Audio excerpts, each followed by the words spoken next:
Hey everyone, this morning we're going to be working on Lesson 4, Day 1. Our objective is to solve equations with variables on each side of the equal sign. So please make sure to have a notebook and something to write with, or your iPad on a whiteboard, and we'll get started. Equations with variables on each side. Some equations like 8 plus 4d equals 5d have variables on each side of the equal sign. To solve, use the properties of equality to write an equivalent equation with the variables on one side of the equal sign. Then solve the equation.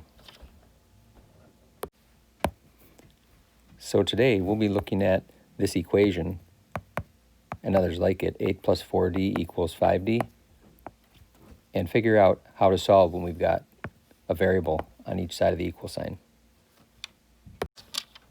So let's look at a couple examples. And the process to do this is actually much easier than it looks. In this case, we've got solve 8 plus 4d equals 5d, and check your solution. So we've got 8 plus 4d equals 5d, and now we can tell we've got the variables on each side of the equal sign. So much like we did before, we're going to subtract, so we have our variable only on one side of the equal sign. When we do that, we subtract 4d from each side because we want to get 8 alone on the left side of the equal sign and the variables only on the right side of the equal sign.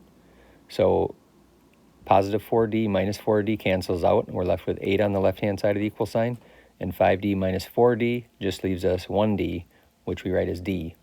And our solution is 8 equals d, or d equals 8. Now to check your solution, you replace d with 8 in the original equation. So 8 plus 4d plus equals 5d gives us 8 plus 4 times 8 equals 5 times 8, and 8 plus 4 times 8, which is 32, is 40. And both sides equal one another, so therefore the sentence is true, and our solution is correct. For number 2, we've got an equation that's just a bit more complex. Solve 6n minus 1 equals 4n minus 5. So first we write the equation, 6n minus 1 equals 4n minus 5. We're going to subtract 4n from both sides because we're going to take the lesser value in front of n and subtract it. So we've got subtract 4n from 4n to get 0, bring down the negative 5, and then subtract 4n from 6n to get 2n, and then bring down the negative 1. And now, just like we'd solve equations in lesson 2, we have a standard one variable equation. So we're going to add 1 to both sides of the equal sign to get n alone. We're left with 2n equals minus 4, or negative 4. And then we finally divide 2n and negative 4 by 2, and we get n is equal to negative 2. To check our equation, we plug in negative 2 for n. We get 6 times negative 2 is negative 12, minus 1 is negative 13, and 4 times negative 2 is negative 8, minus 5 is negative 13. So once again, this sentence is true, and our solution is correct. So next, I'd like you to try these two equations, and then check back and see how you did. So let's take a look at A. A is 8a equals 5a plus 21. So we're going to subtract 5a from both sides of the equal sign so we can get 21 alone. That leaves me with 3a is equal to 21. Next, I divide both sides by 3, and I get a is equal to 7 for my solution. Now to check it, I rewrite my equation, plugging in 7 for a in each case.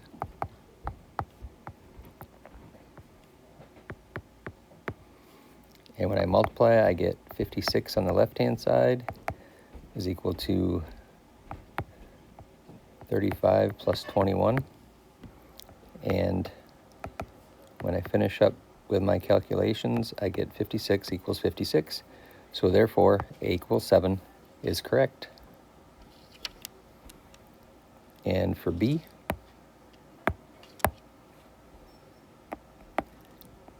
(3x minus 7) equals 8x plus 23. Now I've got one more value that I have to deal with. So first I'm going to decide I want to get 3x out of the way and over on the right-hand side. So when I do that, I subtract 3x from the left side. I'm left with negative 7. Don't forget the negative sign because that subtraction sign makes the 7 negative. Equals 5x plus 23. And now I want to get 5x alone, so I'm going to take 23 away from the right-hand side and do the same on the left-hand side. And I'm left with negative 7 plus negative 23 is negative 30 equals 5x. And I'm going to divide both sides of the equal sign by 5. And I get negative 6 equals x. And now to check, I plug in negative 6 for x in each case. So I've got 3 times negative 6 minus 7 equals 8 times negative 6 plus 23. So this becomes negative 18 minus 7 equals negative 48 plus 23. Negative 18 minus 7 is negative 25. And negative 48 plus 23 is also negative 25. So our sentence is correct, and negative 6 is the correct solution for that problem. Okay, one more round of practice. I'd like you to try these as well. Number 1 and 2. And then come back and check your solution. Okay, so let's try number 1 and 2. Number 1 is 5n plus 9 equals 2n. So I'm going to subtract 5n from both sides of the equal sign. Now in this case, 5n is larger of the two, but I still need to get 9 alone. So I do subtract 5n from the left-hand side and the right side, and I get 9 is equal to negative 3n. Last but not least, I divide by my coefficient of n, which is negative 3, and I get negative 3 is equal to n. Now to check, I plug in negative 3 for n.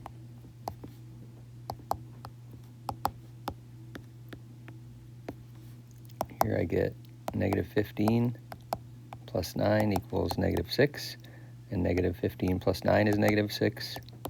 So that sentence is correct, and our solution is correct as well, and n equals negative 3.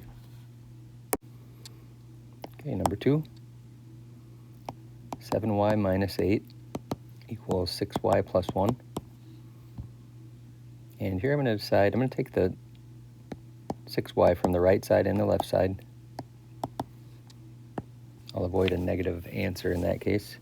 So 7y minus 6y is y minus 8 equals 1. I'm going to add 8 to both sides to get rid of it on the left-hand side. And I get y is equal to positive 9. So let's check. So I've got 7 times 9 minus 8 equals 6 times 9 plus 1.